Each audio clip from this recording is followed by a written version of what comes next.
My name is Frances, and here's my story.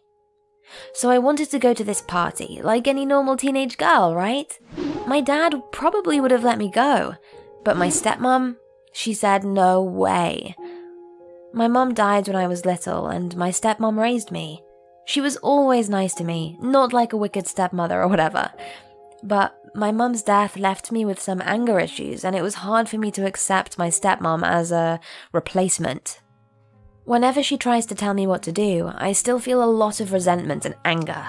So when she said no to this party, which was the biggest party of the year, I was furious. I told her, "You're not my mother. You don't get to decide what I do."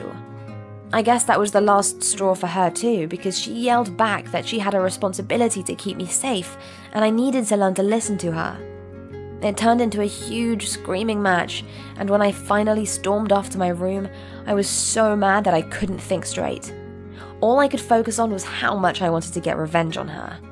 So I slapped myself as hard as I could across the face. And then I did it again. I kept doing it until my cheek was bruised and swollen. When I looked in the mirror, I couldn't believe the damage I'd done. But I'd barely felt it because of the anger and adrenaline.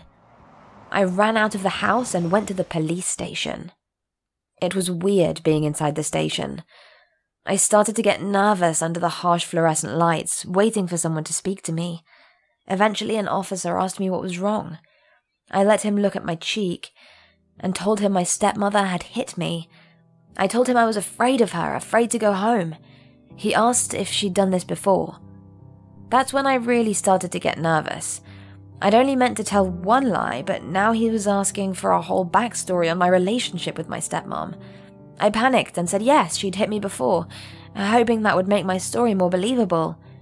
But when he asked for details, I had trouble making up convincing lies. The officer said he would drive me home and speak to my stepmom. My heart was pounding the whole way home. I was starting to think this was a really bad idea. What if my stepmom went to jail? I wanted to scare her, but now it seemed like things were going way too far. My dad answered the door. He looked horrified when he saw my face, and even more horrified when he saw I was with a police officer. I hadn't even thought about how my lie would affect him. I suddenly wanted to call the whole thing off, but I couldn't tell a police officer I'd lied. The officer asked my dad to go elsewhere. He wanted to talk to just my stepmom and me. When my stepmom saw my face, she immediately asked if I was okay and who had done this to me. She sounded so worried that I began to feel sick with guilt. But I had to stay strong. If I admitted my lie, I could be in huge trouble with the cops. So I told her, "Don't play dumb. You did this." Her mouth fell open, and she looked too shocked to speak. The officer explained that I'd claimed she hit me and that she'd done it before. He told us he had to take a charge like this very seriously, so it was very important that we each told the story as truthfully as possible. I could barely breathe. I was so scared. My stepmom looked at me, then at the officer. "I promise you," she said, "I would never hurt this girl for anything in the world. I love her like a daughter." Then my stepmom began to cry and continued, "But she has never loved me." That stunned me. I never realized she felt that way.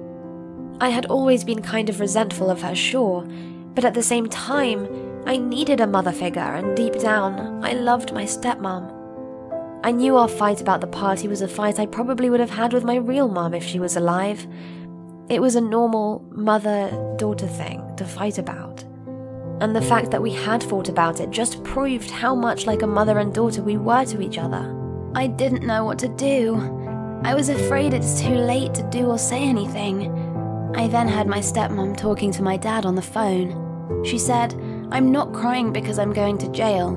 I'm crying because Frances never loved me the way I love her." The officer took me aside and told me if there's anything I want to tell him, I can still do so after I take some time relaxing and talking to my stepmom. I started crying again, this time harder, and said that I will talk to him soon. Then he left me alone with my stepmom, and I was so scared she would yell at me or hate me. But I made myself face her. and I told her that I was never able to accept her and that I first loved the idea of her going to jail. I explained that I never wanted anyone but my real mom, but then I said I'm sorry for everything and that I love her. I told her that she has always been a mother to me and I appreciate all her efforts. I hugged her tight and we both just cried. So, I understand that I acted very childishly and selfishly, but I always felt like I am betraying my mother for loving my stepmom. But now I guess I know that my mother is happy that I am loved this way by my stepmom. What did you think of this story? Share your experiences below, and don't forget to like the video and subscribe to our channel.